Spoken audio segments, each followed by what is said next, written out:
Ako si Prinsesa Janet.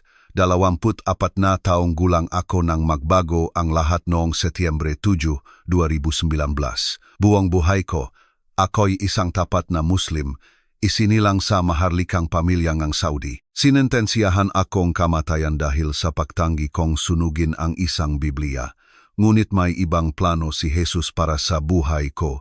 Isinilang ako sa karangyaan na pinapangarap lamang ng karamihan. Bilang isang prinsesa ang maharlikang pamilya ang Saudi, ang aking mga araw ay nakabalangkas ayon sa mga haligi ng Islam. Mula sa sandaling matuto akong magsalita, bago pa man sumikat ang araw, naririnig ko na ang azan, ang panawagan sa pagdarasal, na umaalingaw-ngaw sa mga marmol na pasilyo ng aming palasyo, at bumabangon ako ng walang pag-aalinlangan upang isagawa ang aking mga pagdarasal sa umaga.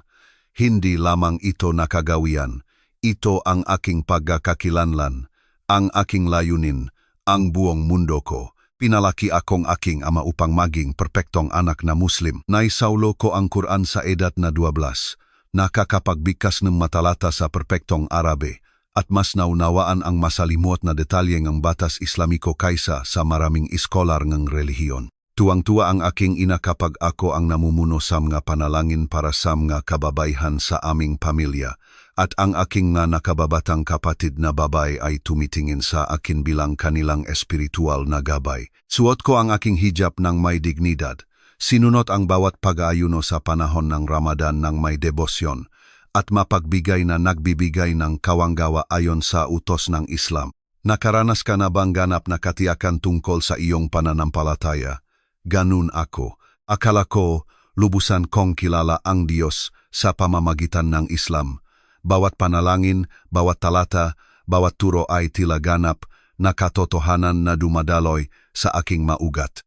Hindi lamang ako nagsasagawang relihiyon, isinasa buhay ko ito, nilalanghap.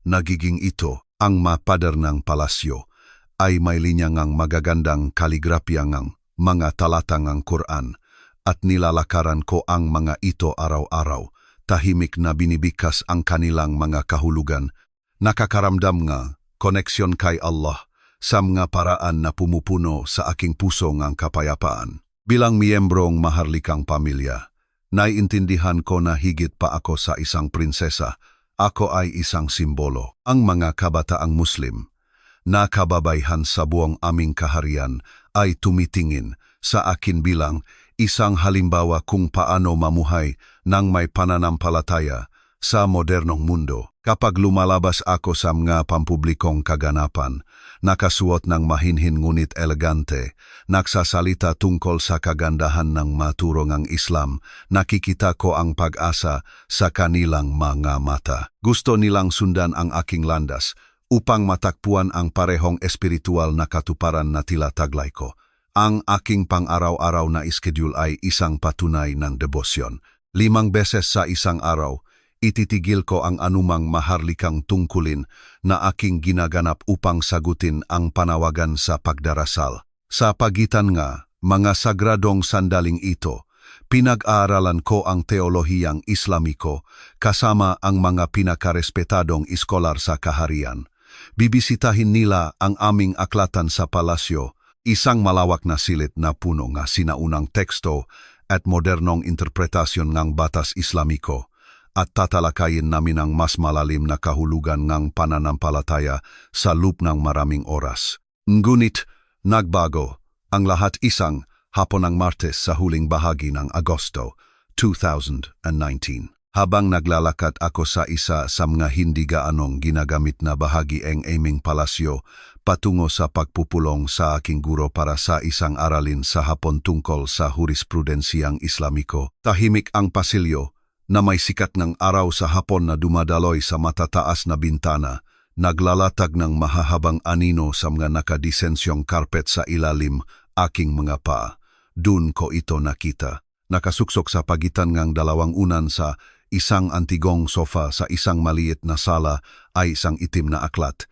Sa simula, akala ko'y isa itong Quran na nailagay lamang ng kung sino, bagaman tila iba ang sukat.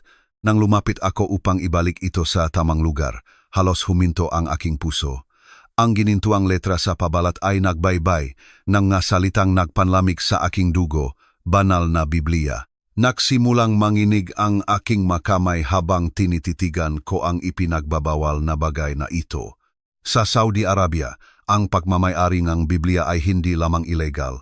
Ito ay isang gawa ng paghihimaksik laban sa lahat ng pinaninindigan ng aming kaharian. Alam kong dapat kong tawagan agad ang mga guwardiya ng palasyo, iulat ang pagkadiskubre at ipasira ang aklat ayon sa aming mga batas.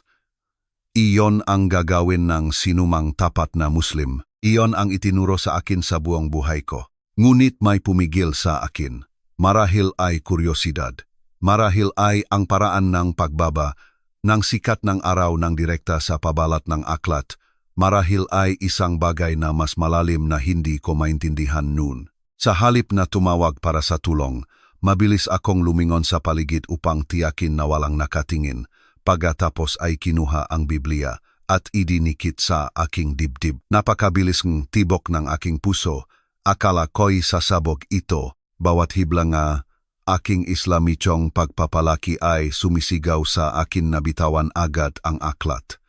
Naririnig ko ang tinik nga aking ama sa aking isip, nagbabala tungkol sa katiwalian nga tekstong Kristiyano. Nakikita ko ang nabigo niyang mukha kung alam niya ang hawak ko. Ngunit ayaw bumitaw ngang aking mga kamay. Nagmamadali akong bumalik sa aking pribadong silid. Pinawi ng maaga ang aking mga tagapagsilbi at nilok ang pinto sa aking likuran. Tila napakabihat na Biblia sa aking mga kamay habang umupo ako sa aking kama, nakatitik sa pabalat nito sa loob ng ilang minuto. Hawak ko lang ito, takot buksan, takot sa maaring matuklasan sa loop. Nang sa wakas ay binuksan ko ang unang pahina, nanginginig ng husto ang aking mga kamay kaya halos hindi ko mabasa ang mga salita. Ngunit habang nakatuon ang aking mga mata sa teksto, may hindi pangkaraniwang nangyari. Ang mga salita ay hindi tila banyaga o nagbabanta, tila tinatawag nila ang isang bagay na malalim sa loob ng aking kaluluwa, na hindi ko man lang alam na umiral. Nabasa ko ang tungkol sa paglikha, tungkol sa pag-ibig ng Diyos para sa sangkatauhan, tungkol sa mapangako at propesya na parehong pamilyar at ganap na bago. Lumipas ang mga oras nang hindi ko namamalayan. Nang dumating ang oras ng aking panalangin sa gabi, nag-aatubili kong isinara ang Biblia at itinago ito sa ilalim ng aking kutson. Ngunit ang aking isip ay nanatiling abala sa aking nabasa. Nang gabing iyon, hindi ako makatulog.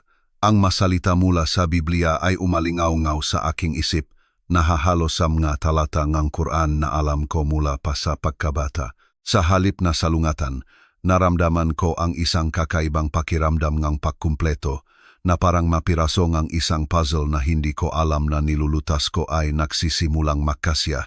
Nanginig ang aking makamay, nang hawakan ko ang maipinagbabawal na pahinang iyon sa unang pagkakataon. Ngunit may isang bagay sa loob ko na hindi makahinto sa pagbabasa. Bawat gabi sa loob ng susunod na 2 linggo ay naging isang lihim na paglalakbay sa misteryosong aklat na ito na nagpapabago sa aking pag-unawa sa Diyos sa mga paraan na hindi ko akalaing posible. Sa loob ng 2 linggo, namuhay akong dobleng buhay na dahan-dahang nagpapunit sa akin. Sa araw, pinanatili ko ang aking perpektong prinsesa fasade, namumuno sa mga panalangin kasama ang aking pamilya, tinatalakay ang teolohiyang Islamiko kasama ang mabumibisitang iskolar, at ginaganap ang aking mamaharlikang tungkulin ng may parehong debosyon na palagi kong ipinapakita. Ngunit bawat gabi, pagkatapos ng pagtahimik ng palasyo at ang huling panawagan sa pagdarasal ay umaling-awngaw sa mga bulwagan. Kukunin ko ang nakatagong Biblia mula sa ilalim ng aking kutson at mawawala ang sarili ko sa mapahina nito. Habang mas nagbabasa ako, mas nagsimulang magbago ang aking mundo. Natuklasan ko ang mga talata na nagsasalita tungkol sa pag-ibig ng Diyos sa mga paraan na hindi ko pa nakaranasan. Sa Juan 3:16, nabasa ko na gayon na lamang ang pag-ibig ng Diyos sa sanlibutan, kaya't ibinigay niya ang kanyang buktong na anak, upang ang sinumang sumampalataya Sa kanya ay hindi mapahamak kundi makaroon ngang buhay na walang hanggan. Ang mga salitang ito ay tumama sa akin na parang kidlat. Ang Diyos na aking binabasa ay hindi tila malayo o mapagpilit. Tila siya ay personal, mapagmahal, handang isakripisyo ang lahat para sa sangkatauhan. Nakita ko ang aking sarili na nagbabasa tungkol kay Jesus, ang taong ito na nag-angking anak ng Diyos, na gumawa ngang himala, na nagsalita ng may autoridad tungkol sa pag-ibig at pagpapatawad. Sa mga turong Islam ng aking pakabata, kinikilala si Jesus bilang isang propeta, ngunit iba ito. Ipinakitang Biblia siya bilang isang bagay na mas dakila bilang Diyos mismo na naglalakat sa gitna ng sangkatauhan. Ang ideya ay parehong nakakatakot at nakakaakit sa akin. Tanungin mo ang iyong sarili.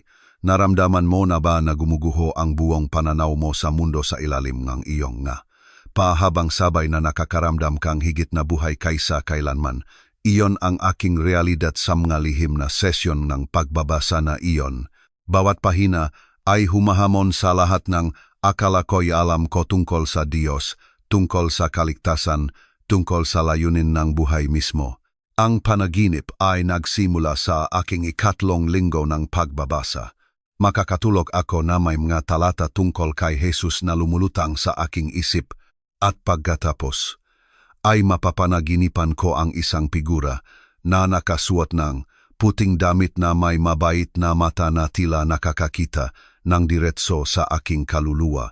Hindi siya kailanman nagsalita sa mga panaginip na ito, ngunit ang kanyang presensya ay pumupuno sa akin ng kapayapaan na hindi ko pa kailanman naranasan kahit sa aking pinakamalalim na sandali na panalangin at meditasyon sa Islam. Isang gabi, habang binabasa ko ang aklat ng Isaias, nakita ko ang Kabanata 5:3 na nagsasalita tungkol sa isang nakdurusang lingkod na magdadala ng mga kasalanan ng marami. Napakalinaw ang paglalarawan, napakasakit, kaya't nagsimulang dumaloy ang mga luha sa aking mukha. May isang bagay na malalim sa loob ko ang nakakilala sa nakdurusang lingkod na ito bilang si Jesus.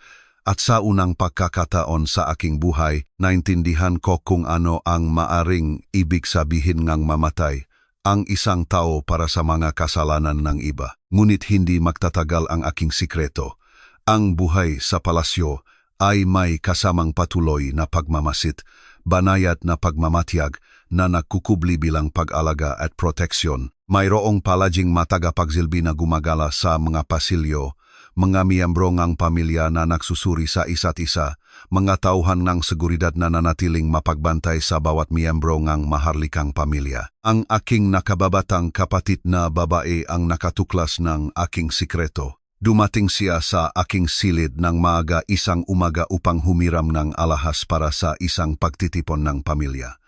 Tulog pa ako, pagod mula sa isa pang gabi ngang pagbabasa, at hindi ko maayos na naitago ang Biblia. Nakita niya ito na bahagyang nakikita sa ilalim ng aking unan nang subukan niya akong gisingin. Ang sigaw na lumabas sa kanyang labi nang makita niya ang pabalat ng Biblia ay mananatili sa akin magpakailanman. Hindi lamang ito sorpresa o gulat, ito ay purong takot na tila natuklasan niya ang isang makamandag na ahas na nakalukot sa aking kama. Bumagsak siya paatras, itinuturo ang aklat gamit ang nanginginig na daliri, hindi makabuo mga salita sa loob ng ilang mahabang sandali. Nang sa wakas ay makahanap siyang tinig, bumulong siya Janat, ano iyan? Bakit may Biblia ka? Ang kanyang mamata ay nakadilat dahil sa di paniniwala at takot na tila tinitingnan niya ang isang estranghero sa halip na ang kapatid na nagtitirintas ng kanyang buhok at nagturo sa kanyang gapanalangin mula pa noong bata siya. Sinubukan kong magpaliwanag, sinubukan kong pakalmahin siya, ngunit tumatakbo na siya palabas ngang aking silid. Tinatawag ang aming ina. Ang tingin nega pagtataksil sa mga mata. Naga aking kapatid ay patuloy pa ring bumabagabak sa akin. Sa sandaling iyon, napagtanto ko na hindi lamang ang sarili kong buhay ang isinasapanganib ko. Sinisira ko ang tiwala at pananampalataya ng lahat ng nagmamahal sa akin. Sa loob ngang ilang minuto, pumasok ang aking ina sa aking silid. sinusundan ngang dalawa sa aking makapatid na lalaki at ilang guardiya ngang palasyo. Nakahiga pa rin ang Biblia sa aking kama kung saan itinuro itong aking kapatid at namutla ang mukha ng aking ina nang makita ito.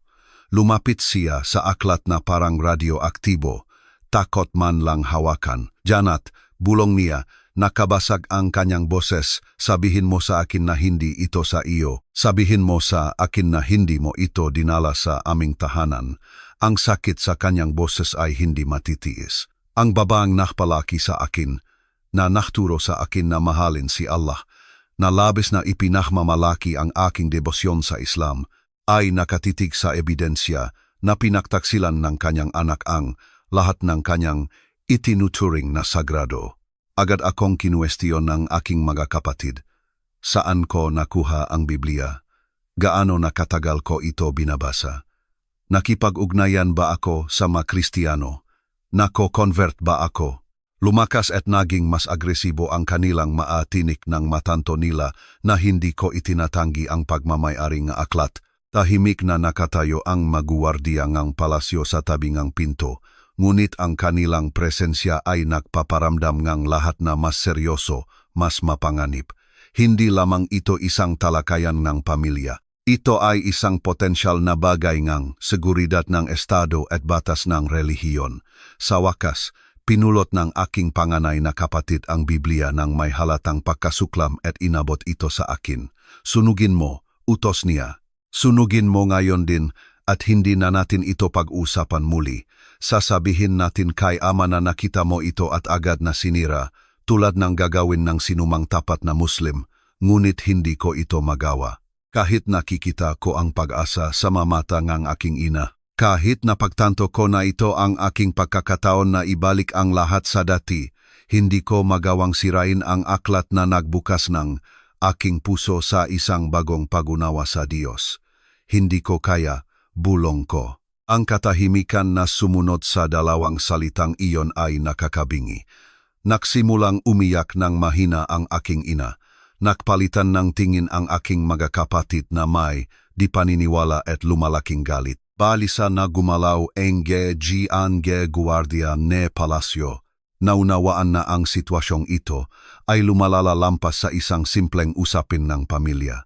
Doon nakpasya ang aking panganay na kapatid na magbabago sa lahat.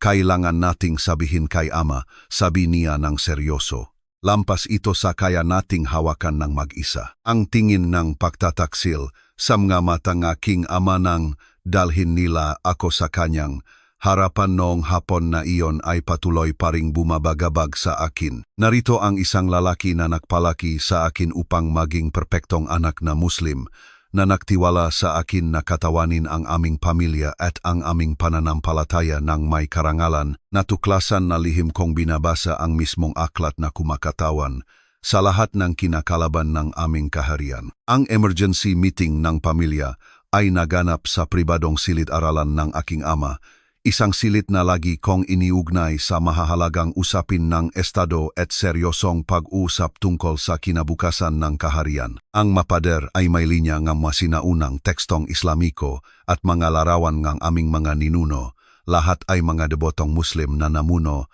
ng may dinatitinag na pananampalataya. Habang nakatayo ako, sa harap ng napakalaking kahoy na mesa ng aking ama, naramdaman ko ang bigat ng magasiglong tradisyong Islamiko na nakasandal sa aking mga balikat. Hindi nagsalita ang aking ama sa loob ng mahabang panahon. Nakatitik lamang siya sa Biblia na inilagay ng aking kapatid sa kanyang mesa, na tila hindi siya makapaniwala na isang ganoong bagay ang natakpuan sa kanyang sariling tahanan. Nang sa wakas ay tumingin siya sa akin. Ang kanyang mamata ay may halong pakabigo, galit, at isang bagay na halos parang kalungkutan. Janet, sabi niya ng dahan-dahan, mabigat ang kanyang boses sa emosyon. Ipaliwanag mo sa akin kung paano ito napunta sa iyong pagmamayari. Kontrolado ang kanyang tono, ngunit naririnig ko ang galit na naglalagablab sa ilalim na kanyang kalmadong panlabas. Hindi lamang ito ang aking ama na nagsasalita, ito ang haringang Saudi Arabia, tagapagtanggol ng pananampalatayang Islamiko, na nahaharap sa ebidensya na ang sarili niyang anak ay gumawa ng gawangang apostasya. Sinubukan kong ipaliwanag kung paano ko natagpuan ang Biblia, kung paano ako dinala ng kuryosidad na basahin ito, ngunit bawat salitang sinabi ko ay tila nagpapadilim sa kanyang ekspresyon. Nang banggitin ko na binabasa ko ito sa loob ng ilang linggo, umungol ng malakas ang aking ina mula sa kanyang upuan malapit sa bintana. Tahimik na umiyak siya mula pa nang pumasok sa silid at ngayon ay mas naging malakas ang kanyang pahikbi. Nagbabasa ka ang Kristiyanong propaganda sa loob ng ilang linggo, sabing aking ama, tumataas ang kanyang boses sa aking bahay, sa ilalim ng aking bubong, habang nagpapanggap na isang tapat na anak na Muslim. Tumayo siya mula sa kanyang upuan. Ang kanyang matangkat na katawan ay nagpapahirap habang lumibot siya sa mesa upang direktang humarap sa akin. Naintindihan mo ba ang ginawa mo? Naintindihan mo ba ang bigat ng iyong pagtataksil? Ang mga lider ng relihiyon ay dumating sa loob ng isang oras. 3 sa pinakarespetadong iskolar ng Islam sa kaharian ang pumasok sa silid-aralan. Malalim ang kanilang mamuha habang binibrief tungkol sa sitwasyon. Kinikilala ko ang bawat isa sa kanila mula sa mga taon ng pagtuturo sa relihiyon malalaking nagturo sa akin ng advanced na teolohiyang Islamiko na nagpuri sa aking pag-unawa sa Quran na nagpakita sa akin bilang isang halimbawa ng tapat na kabataang Muslim. Lumapit sa akin ang punong imam na may halong ang kalungkutan at determination. Prinsesa Janat, sabi niya ng formal, narito kami upang tulungan kang bumalik sa tuwid na landas. Seryoso ang iyong ginawa, ngunit si Allah ay maawain sa mga nagsisisi ng taos puso. Sa loob ng susunod na 3 oras, naghalinhinan sila sa pagtatangkang kumbinsihin ako na ako ay nilinlang ng mga kasinungalingan ng Kristiyano. Pinanggit nila ang mga talatang Quran tungkol sa katiwalian ng mga nakaraang kasulatan. Ipinaliwanag ang mga turong Islam tungkol kay Jesus bilang isang propeta lamang at binalaan ako tungkol sa walang hanggang kahihinatnan ng pag-abandona sa Islam. Ang bawat argumento ay inihatid ng may katumpakan ng iskolar at tunay na pag-alala para sa aking espiritual na kapakanan. Ngunit may nagbago sa loob ko sa mga linggo ng pagbabasang Biblia. Bawat talatang binanggit nila ay tila kumukupas kumpara sa mga salita ni Jesus na nagliliyab sa aking puso. Nang magsalita sila tungkol sa awa ni Allah, naisip ko ang Diyos na nagpakasakit ng kanyang sariling anak para sa sangkatauhan. Nang magbabala sila tungkol sa parusa para sa apostasya, naalala kong nabasa ang tungkol sa pagpapatawad na malayang ibinigay. Hindi kinita sa pamamagitan ng perpektong pagsunod sa batas ng relihiyon. Nagmamakaawa ang aking ina sa akin sa pamamagitan ng kanyang mga luha. Janat, pakiusap, pagmamakaawa niya, sabihin mo lang na nalito ka, na hindi mo naintindihan ang binabasa mo. Sabihin mong itinatatwa mo ang mga kasinungalingang Kristiyano at bumalik sa Islam. Maaari nating ayusin ito. Maaari nating mawala ito. Ngunit hindi na ako makapagsinungaling. Ang katotohanan ay nakaugat ng napakalalim sa aking kaluluwa. Hindi ko may tatatwa ang pinaniniwalaan kong totu, sabi ko ng tahimik. Nabasa ko ang Biblia at naniniwala ako na si Jesus ang sinasabi niyang siya. Bumaksak ang silid sa namanghang katahimikan. Ang mukhang aking ama ay namula sa galit at kahihiyan. Narito ang kanyang anak na babae, isang prinsesa ang Saudi Arabia, na hayagang nagpapahayag ng kanyang paniniwala sa doktrinang Kristiyano sa harap ng pinakamataas na autoridad ng relihiyon ng kaharian. Tanungin mo ang iyong sarili kung ano ang gagawin mo sa sandaling iyon, kung kailan ang lahat ng kilala mo, ang lahat ng minahal mo ay nakatitik sa iyo ng may takot at pagkabigo. Magkakaroon ka ba ang lakas nga loob na manatiling matatag sa bagong pananampalataya? Halos hindi ko makilala ang sarili kong boses habang patuloy akong nagsasalita. Nakita ko si Jesus sa aking mapanaginip, sabi ko. Lumalakas ang aking boses sa kabila ng ninginig kong katawan. Naramdaman ko ang kanyang pag-ibig sa maparaan na hindi ko pa naranasan. Hindi ko kayang ipagkunwari na hindi iyon nangyari. Hindi ko kayang bumalik sa dati. Tumigas ang ekspresyon ng punong imam. Prinsesa, nagsasalita kang shirk ang pinakamalaking kasalanan sa Islam. Iniugnay mo ang pagkadiyos sa iba bukod kay Allah. Hindi ito usapin nege interpretasyon o pagkalito. Ito ay malinaw na apostasya. Bumalik ang aking ama sa kanyang mesa at umupo ng mabigat. Biglang tila mas matanda kaysa sa kanyang edad. Nang magsalita muli siya, malamig at formal ang kanyang boses. Janat, mayroon kang 48 oras upang magpasya. Bukas gabi, magsasagawa tayo ng isang pampublikong seremonya sa looban ng palasyo. Susunugin mo ang Bibliyang iyon sa harap ng ating pamilya, malayder ng relihiyon, at magakinatawan ng kaharian. Ipapahayag mo sa publiko ang anumang paniniwalang Kristiyano at muling patotohanan ang iyong pangako sa Islam. Huminto siya, at ang bigat ng kanyang susunod na salita ay lumukop sa silid na parang sentensyang kamatayan. Kung tatanggi kang gawin ito, kung magpapatuloy ka sa apostasya na ito, wala akong ibang pagpipilian kundi sundin ang batas Islamiko. Ang parusa para sa apostasya sa aming kaharian ay kamatayan, at kahit ang aking pag-ibig para sa iyo bilang isang anak ay hindi, makakalamang sa mga kinakailangan ng aming pananampalataya. Ang pag-ibig aking ina ay hindi na makontrol. Ang aking mga kapatid ay tumalikod, hindi kayang salubungin ang aking mga mata. Seryosong tumango ang mga lider ng relihiyon. Naunawaan na ang aking ama ay gumawang tanging desisyon na magagamit sa kanya sa ilalim ng batas Islamiko. Mayroon kang 48 oras, ulit ng aking ama. Gamitin mo ito ng matalino. Manalangin kay Allah para sa patnubay. Kausapin ang maimam. Pag-isipan mo kung ano ang handa mong isakripisyo para sa magabanyagang ideyang ito na lumason sa iyong isip. Habang iginigiya, akong nga guwardiya pabalik sa aking silid ngayon ay nasa ilalim ng patuloy na pagbabantay.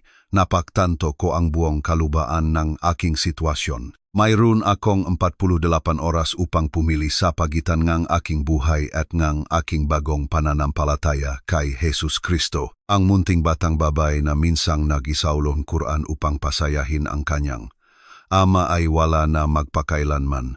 Pinalitan ng isang taong nakatikim ng katotohanan at hindi na makakabalik sa pamumuhay ng kasinungalingan. Nang gabing iyon, habang nakaluhod ako sa aking silid na may Biblia na nakatago sa ilalim ng aking banig ng pagdarasal, nanalangin ako kay Jesus ng may desperadong intensity. Humingi ako sa kanya ng lakas upang harapin ang anumang darating, ng lakas ng loob na manatiling matatag sa pananampalataya, ng kapayapaan sa gitnang bagyo na malapit nang dumating sa aking buhay. Bawat hakbang patungo sa Bibliyang iyon ay parang paglakad patungo sa aking kapalaran, at alam kong sa wala pang 48 oras, matutuklasan ko kung ano talaga ang bumubuo sa akin. Ang 48 oras na ibinigay sa akin ng aking ama ay tila isang kawalang hanggan at mga minuto na mabilis na lumipas. Ako ay nakakulong sa aking silid, sa ilalim NG patuloy na bantay, na may seguridad NG palasyo na nakapuesto, sa labas NG aking pinto sa buong magdamag. Ang karangyaan na pumalibot sa akin sa buong buhay ko ay biglang naging isang magandang bilangguan, at bawat detalyadong dekorasyon sa aking silid ay tila tinutuya ang desisyon na aking kinakaharap. Impossible ang pagtulog.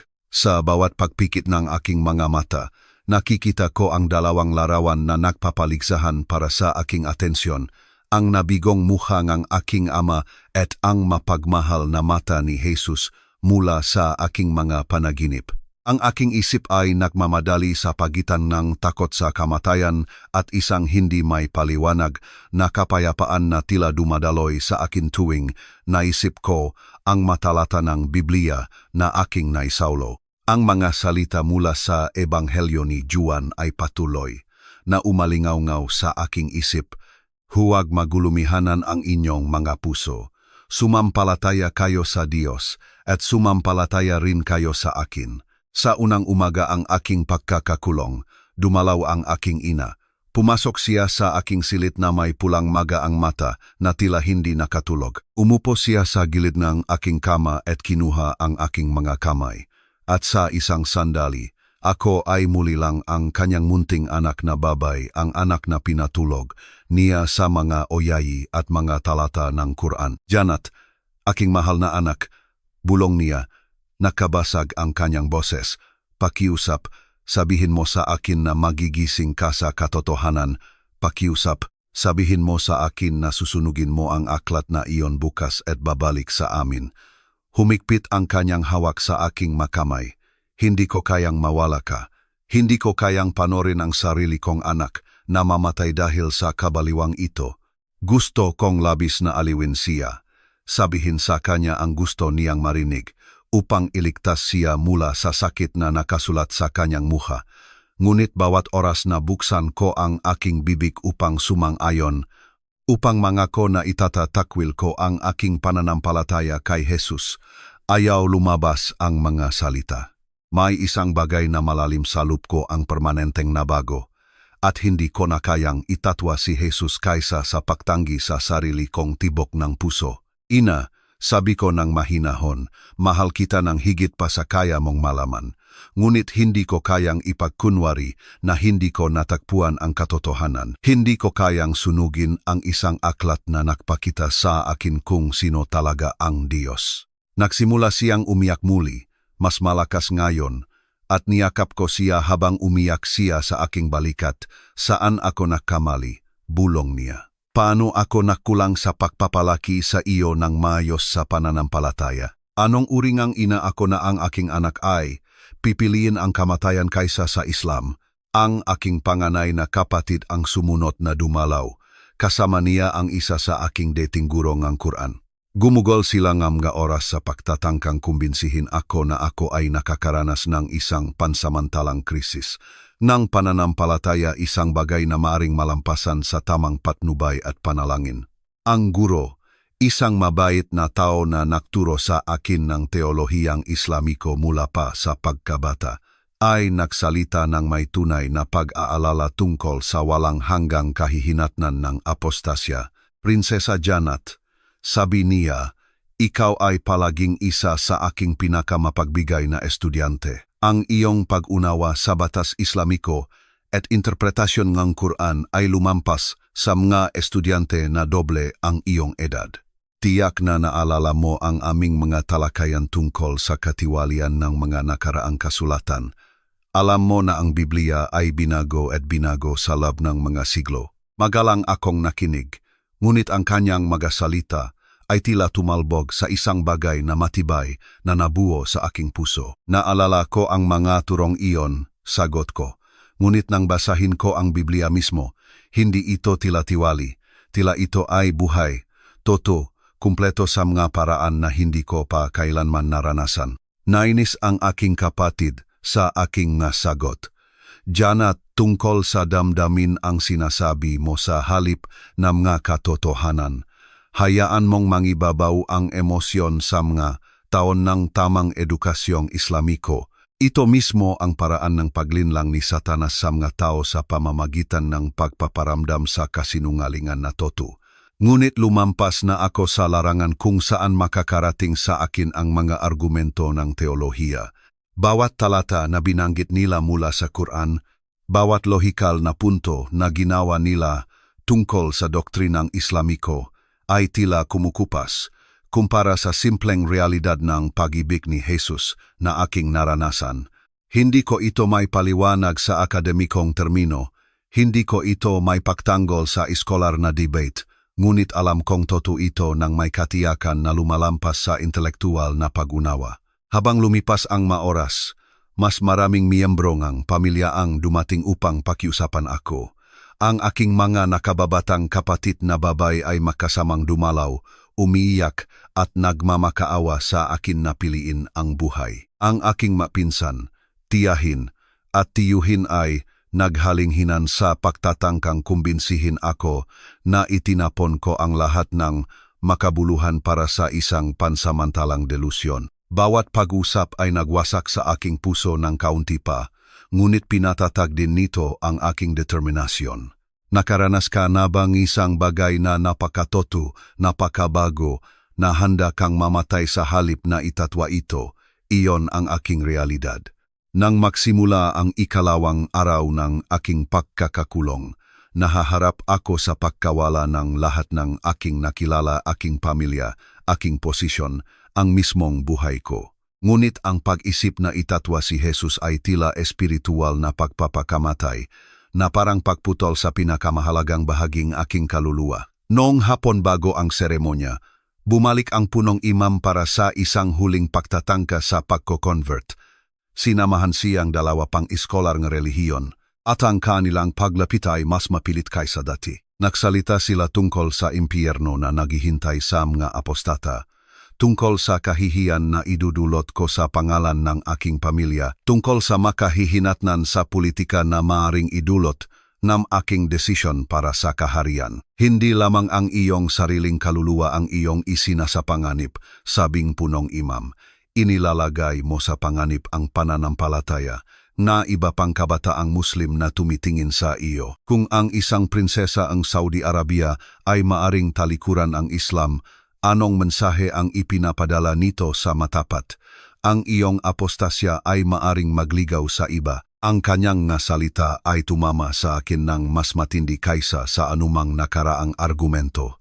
Ang pag-isip na ang aking desisyon ay maaring makasama sa pananampalataya ng iba ay halos nakapagpapabigla. Ngunit pagkatapos ay naalala ko ang mga salita ni Jesus tungkol sa pagiging ilaw sa mundo, tungkol sa hindi pagtatago ang katotohanan sa ilalim ng bushel basket. Marahil ang aking pagpayag na manindigan para kay Jesus, kahit hanggang kamatayan, ay maaring magpatibay sa iba na lihim na naghahanap kang katotohanan.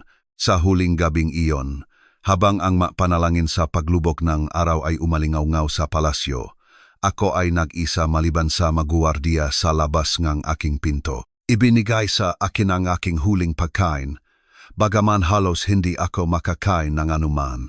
Ang aking tiyan ay nakasara sa takot at pag-aasam. Ngunit ang aking puso ay nakakagulat na kalmado. Ginugol ko ang buong gabi sa panalangin, minsan nakaluhod sa aking banik ng pagdarasal tulad ng ginawa kong libu-libong beses bago. Minsan nakadapa sa sahig sa ganap na pagsuko sa anumang maaring maging kaloban ng Diyos. Nakita ko ang aking sarili na nagbabanggit ng mga talata ng Biblia na aking naisaulo, partikular ang Salmo 23. Kahit na ako'y lumakat sa libis ng lilim ng kamatayan, wala akong katatakutan na masama sapagkat ikaw ay sumasa akin. Habang papalapit ang bukang liwayway noong Setyembre 7, 2019, narinig ko ang pagpapalit ng shift ng mga guwardiya sa labas ng aking pinto. Hindi magtatagal, darating sila upang igiya ako sa patio para sa pampublikong seremonya. Bibigyan akong isang huling pagkakataon upang pumili sa pagitan ng Biblia at ng aking buhay. Hindi ko pa kailanman naramdaman ang labis na takot at labis na kapayapaan sa parehong oras. Bumulong si Jesus sa aking puso sa mga huling sandaling iyon bago sumikat ang araw. Huwag kang matakot, sumasa iyo ako, at sa isang himalang paraan, lubos ko siyang pinaniwalaan. Dumating ang oras para sa pagpili at alam kong eksakto kung ano ang magiging pagpili ko. Dumating ang maguwardiya para sa akin sa pagsikat ng araw. Gising ako buong gabi, nagdarasal at nagbabasa ng mga talata ng Biblia na aking naisaulo. Inihahanda ang aking puso para sa aking alam na magiging huling sandali ko sa mundo. Nang buksan nila ang pinto ang aking silid, nakaluhod ako sa panalangin. At sa isang maikling segundo ay nakita ko ang isang bagay na parang pagalang na kumislap sa mukhang punong guwardiya bago bumalik ang kanyang ekspresyon sa profesional na pagkakatigas. Prinsesa, oras na, sabi niya ng tahimik. Dinalhan nila akong isang simpleng puting damit na isusuot, tradisyonal na isinusuot ang haharap sa pagbitay sa aming kaharian.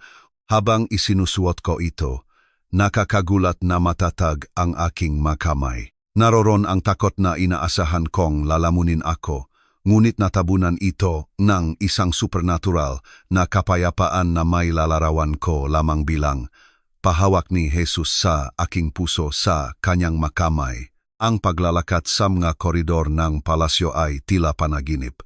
Ang mabulwagan na ito ang aking palaruan bilang bata, ang pinangyarihan ng hindi mabilang na magapagtitipon ng pamilya at magapagdiriwang ng hari. Ngayon ay nilalakaran ko sila sa aking pinaniniwala ang huling pagkakataon.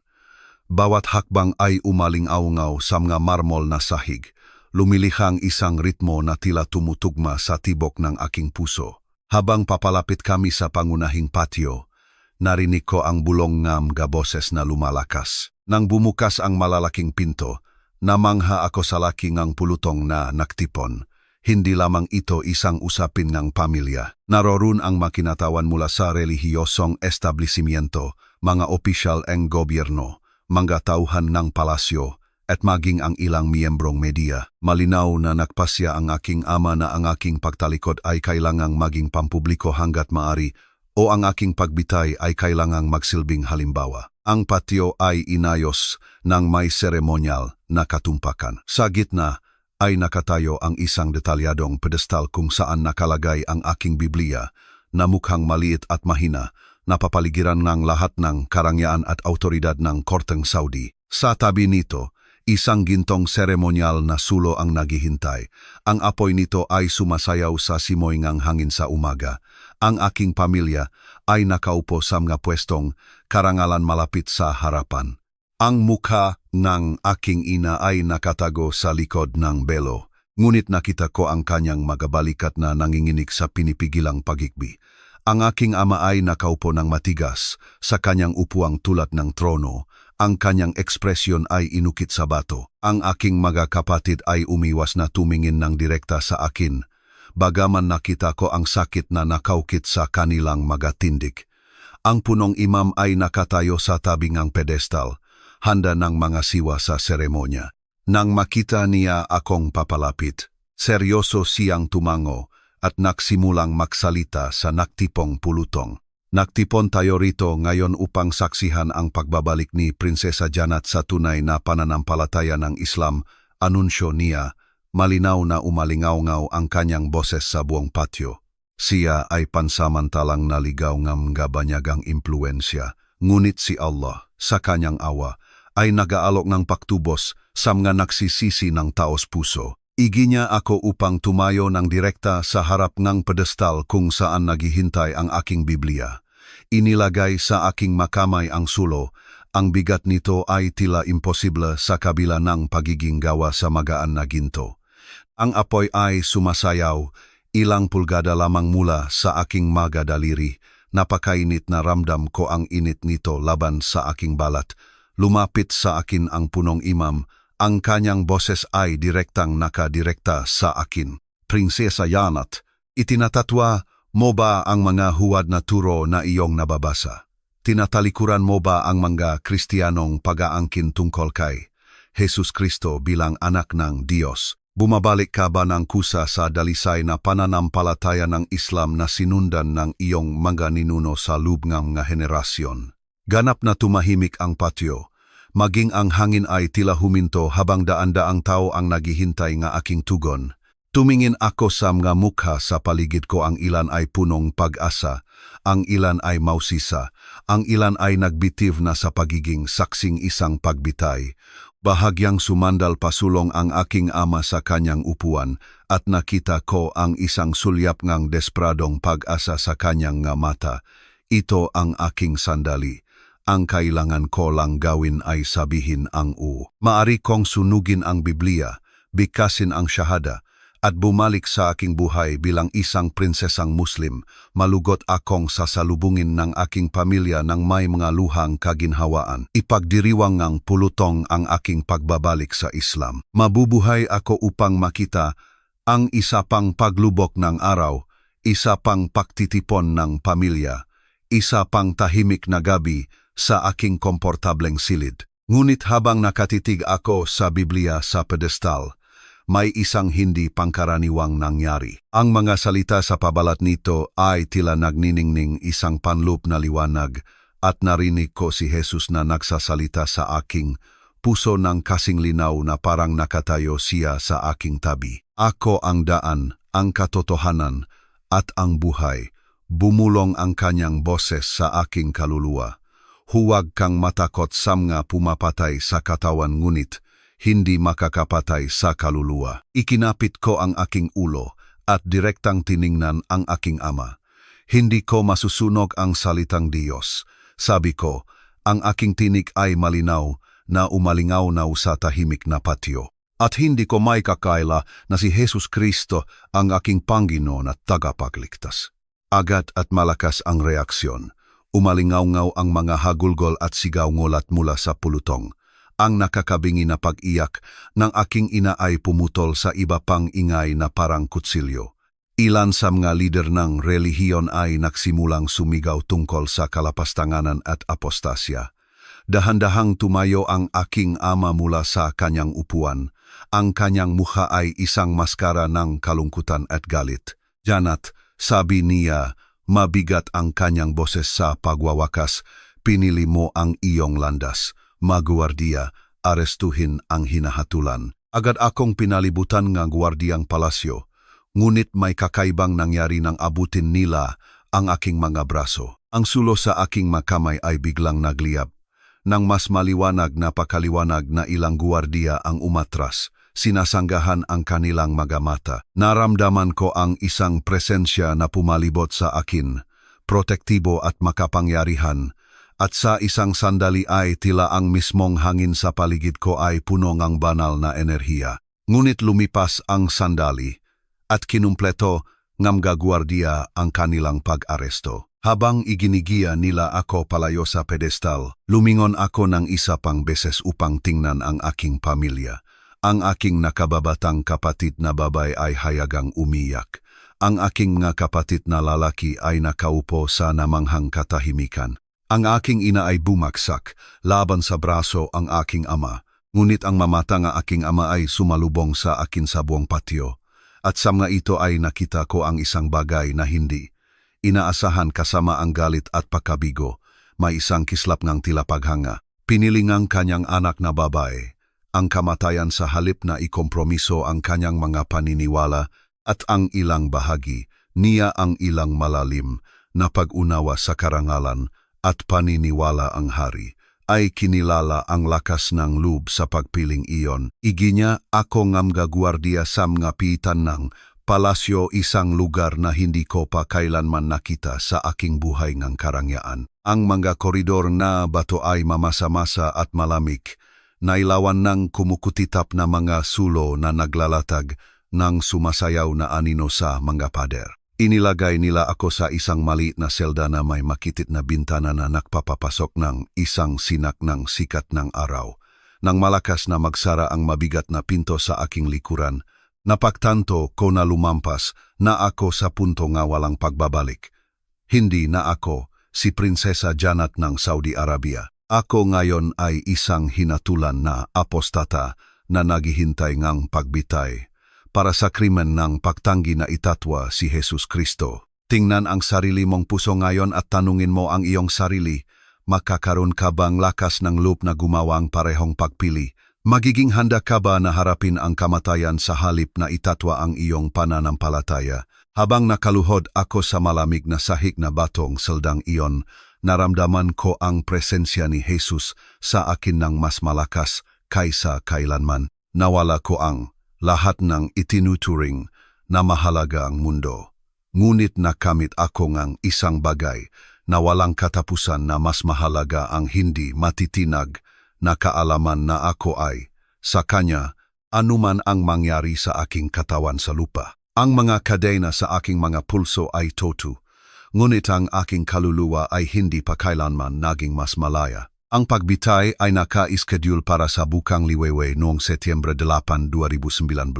Ginugol ko ang huling gabing iyon sa aking selda, sa isang estado na supernatural, na kapayapaan na hindi ko pa rin lubos, na may paliwanag. Bawat makatwirang bahagi ng aking isip ay alam na dapat akong matakot, dapat na desperado na subukang humanap ng pagtakas o makipagtawaran para sa aking buhay. Sa halip, nakita ko ang aking sarili na umawit ng mga himno na hindi ko pa natutunan, sumasamba kay Jesus ng may kagalakan na tila nagmumula sa aking mismong kaluluwa. Sa pagsikat ng araw, bumukas ang mabigat na pinto ng aking selda ng may nakakabinging ingay na umalingaw-naw sa mga koridor ng bato. Nakatayo ang punong tagapagpatupad sa pintuan, na sinamahan ng nga guwardiya ngang palasyo. Ang kanyang mukha ay nakatago sa ilalim ngang itim na hood. Ito ang lalaking wawakasan ang aking buhay sa loob lamang ng ilang minuto. Ngunit wala akong naramdamang put sa kanya. Ginagawa lamang niya ang kanyang tungkulin ayon sa mga batas ngaming kaharian. Oras na, prinsesa, sabi niya ng seryoso. Iginya nila ako mula sa pitan pabalik sa pangunahing palapag ng palasyo. Ngunit sa pagkakataong ito ay patungo kami sa patio ngang pagbitay, isang mas maliit, mas pribadong espasyo na ginagamit para sa pagsasagawa ng masentensyang kamatayan. Ang aking mga binti ay nakakagulat na matatag habang naglalakad kami at napagtanto ko na literal na dinadala ako ni Jesus sa bawat hakbang. Ang patyong pagbitay ay punong parehong mga opisyal na nakasaksi sa aking pagtanggi na sunugin ang Biblia noong nakaraang araw, ngunit ang kapaligiran ay ganap na naiba ngayon. Sa halip na pag-asa para sa aking pagtalikod, mayroong isang seryosong pagkilala na malapit na nilang masaksihan ang kamatayan, isang miyembro ngang maharlikang pamilya, ang rakufang, ang akaragangan. Akaupuan na nakahawak ang ulo sa kanyang nga kamay, hindi kayang tumingin ng direkta sa akin. Ang aking ina ay wala. Nalaman ko kalaunan na siya ay bumaksak nung nakaraang gabi at ginagamot ng mga gamot ng palasyo. Ang pag-isip ng kanyang pagdurusa ang nagdala sa akin ng tanging tunay na kalungkutan na naramdaman ko sa mga huling sandaling iyon. Kung kaya kong iligtas siya sa sakit na ito, nang hindi itinatatwa si Jesus, ginawa ko na sana agad. Ang blokeng tagapagpatupad ay inilagay sa gitna ng patio, isang simpleng istrukturang kahoy na nagtapos sa buhay ngang hindi mabilang na magahinatulan na bilanggo sa loob ngang magasiglo. Ang espadang punong tagapagpatupad ay nakahiga sa tabi nito.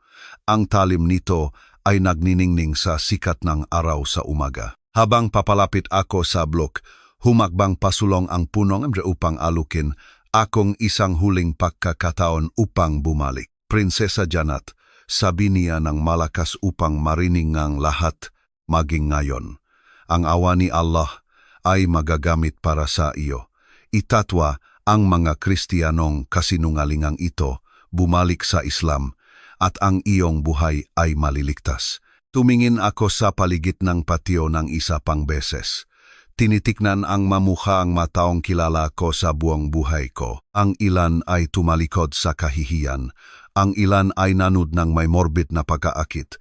Ang ilan partikular, ang ilang mas batang gwardiya, ay tila naantik ng isang bagay na nakita nila sa aking kilos. Hindi ko may kakaila si Jesus Kristo, sabi ko ng malinaw. Siya ang aking Panginoon at aking tagapagligtas, at mas gugustuhin kong mamatay kaysa ipagtaksil siya. Malungkot na tumango ang punong imam at umatras. Lumapit sa akin ang punong tagapagpatupad at inutusan akong lumuhod sa harap ng blok. Habang bumababa ako sa aking mga tuhod, naramdaman ko ang isang napakalaking presensya ni Jesus na pumalibot sa akin, tila nakaluhod siya sa aking tabi. Ang kanyang kamay ay nasa aking balikat, bumubulong ng salitang aliw na, naintindihan ngang aking puso kahit na hindi lubos na marining ngang aking matay nga. Itinaas ng tagapagpatupad ang kanyang espada sa itaas ng kanyang ulo. Sa sandaling iyon, ang oras ay tila bumagal hanggang sa halos ganap na pahinto. Naririnig ko ang sarili kong tibok ng puso. Nararamdaman ko ang simoy ng hangin sa umaga sa aking mukha. Nararamdaman ko ang kolektibong pigil na hininga ng lahat ng nanonot. Doon nangyari. Ang lupa sa ilalim ng patio ay nagsimulang manginig. Sa simula, ito ay isang bahagyang pagyanik lamang na nagpalingon sa ilang tao ng kinakabahan. Ngunit sa lupeng ilang segundo, lumaki ito at naging isang marahas na lindol na nagpatakbo sa lahat para sa kaligtasan. Natumba paatras ang tagapagpatupad. Ang kanyang espada ay nahulog ng walang pinsala sa lupa. Ngunit ang lindol ay simula pa lamang nangyari pagkatapos. Isang makinang na liwanag ang lumitaw sa paligid ko, napakaliwanag na makikita kahit sa liwanag ng araw. Hindi ito tulad ng sikat ng araw o anumang artipisyal na ilaw na nakita ko. Tila ito ay nagmumula sa langit mismo, puro at malinis at imposible ang pagkinang. Ilang guwardiya ang bumaksak sa kanilang matuhod, sumisigaw sa takot at pagkamangha. Ang liwanag ay lumakas hanggang sa halos nakakasilaw, at pagkatapos ay narinig ko ang isang boses na tila nagmumula sa lahat ng dako at wala sa lahat ng sabay-sabay. Hindi ito nagsasalita ang Arabe o anumang wika ang tao, ngunit sa paanuman, naunawaan ngang lahat ng naroron ang kahulugan nito ng perpekto. Ito ang aking minamahal na anak na labis kong kinalulugdan. Ang boses ng Diyos mismo ay umalingaw-ngaw sa patio nang may ganoong autoridad at kapangyarihan na ang malalakas na lalaki ay bumaksak sa lupa sa takot. Ang punong tagapagpatupad ay naghagis ng sarili nang nakadapa sa sementadong simento. Maging ang aking ama ay nahulog mula sa kanyang upuan, nilulunot ng banal na presensya na sumalakay sa aming makalupang kaharian. Habang humihina ang boses, naramdaman ko ang makadena sa aking mga pulso na bumaksak, lamang hindi nasira, hindi nabuksan, ngunit naglaho na tila hindi kailanman umiral. Tumingin ako sa aking makamay ng may pakamangha, ganap na malaya mula sa anumang makalupang pagpigil. Nagpatuloy ang lindol sa loob ngang ilang minuto pa, at sa panahong iyon, ang pinaka-hindi pangkaraniwang bagay ang nangyari. Isa-isa, ang mga tao sa buong patio ay nagsimulang sumigaw, bilang pakilala sa kanilang nasasaksihan. Ilang guwardiya ang sumigaw, walang Diyos kundi ang Diyos, at si Jesus ang kanyang anak. Ang maopisyal ng palasyo ng mga debotong Muslim sa buong buhay nila ay bumaksak sa kanilang mga mukha, nagmamakaawa kay Jesus para sa awa at kaligtasan. Maging ang ilang leader ng relihiyon ay tila nayanig sa kanilang kaibuturan. Nakita ko ang punong imam na nakatitig, sa akin nang nakadilat ang mga mata. Ang kanyang katiyakan tungkol sa doktrinang Islamiko ay kitang-kitang gumuguho habang nasasaksihan niya ang Diyos ng Biblia na namamagitan sa totoong panahon. Nang sa wakas ay huminto ang lindol at humina ang makinang na liwanag, magulo ang patio. Ang ilang tao ay nakadapa pa rin sa lupa, takot gumalaw. Ang iba ay malakas na nagtatalo tungkol sa kanilang nasaksihan. Ang ilan ay tahimik na umiiyak, nilulunod ng kanilang pakikipagtagpo sa banal. Dahan-dahang bumangon ang aking ama mula sa kanyang kinalagyan at lumapit sa akin ng maingat. Ang kanyang mukha ay namutla at ang kanyang mga kamay ay nanginginig. Janat, bulong niya, ano ang nasaksihan natin dito? Anong Diyos ang iyong pinaglilingkuran? Bago ako makasagot, isang guwardiya ng palasyo na naroron ang nagsalita ng buong tapang. Kamahalan, nakita ko ang Diyos mga Kristiyano na iniligtas ang kanyang buhay. Nakita ko siyang sinira ang kanyang makadena sa kanyang sariling kapangyarihan. Naniniwala ako na totoo si Jesus at gusto ko rin siyang sundin. Ang deklarasyon nege guardia ay tila nagpabagsak, nege isang pader, nege pinipigilang emosyon at paniniwala. Nagsimulang tumango sa pagayon ang ibang mga guardiya. Humakbang pasulong ang mga tagapagsilbi ng palasyo upang ipahayag ang kanilang bagong pananampalataya kay Jesus. Maging ang ilang opisyal ng gobyerno ay tahimik na kinilala na nasaksihan nila ang isang himala na nagmumula lamang sa tunay na Diyos. Tumingin ang aking ama sa kaguluhang nagaganap sa kanyang patio. Ang kanyang autoridad ay hinamon hindi ngang paghihimagsik ng tao, kundi ngang interbensyon ng Diyos. Matapos ang ilang mahabang minuto ng katahimikan, gumawa siyang isang desisyon na ikinagulat ng lahat ng naroon. Hindi ko maaring bitayin ang isang taong pinrotektahan mismong Diyos. Sabi niya ng dahan-dahan, Prinsesa Janat, ikaw ay pinatalsik mula sa Saudi Arabia. Mayroon kang 48 oras upang umalis sa kaharian at huwag nang bumalik. Hindi ito kalayaan sa paraan na alam ko sa buong buhay ko, ngunit ito ang buhay mismo, ibinigay hindi sa pamamagitan ng awangang tao kundi sa pamamagitan ng banal na himala. Habang iginigiya ako pabalik sa palasyo upang maghanda para sa aking pag-alis, hindi ko maiwasang mamangha kung paano binago ni Jesus ang aking sentensyang kamatayan sa simula ng isang ganap na bagong buhay. Kaya, tinatanong kita bilang isang taong halos namatay para sa pananampalataya, ano ang handa mong isakripisyo para kay Jesus? Dahil masasabi ko sa iyo mula sa personal na karanasan na karapat-dapat siyang mawala ang lahat at kapag ibinigay mo sa kanya ang lahat, ibibigay niya sa iyo ng higit pa sa kaya mong isipin. Kung maililigtas ni Jesus ang isang prinsesang Muslim mula sa pagbitay, maililigtas niya ang sinuman.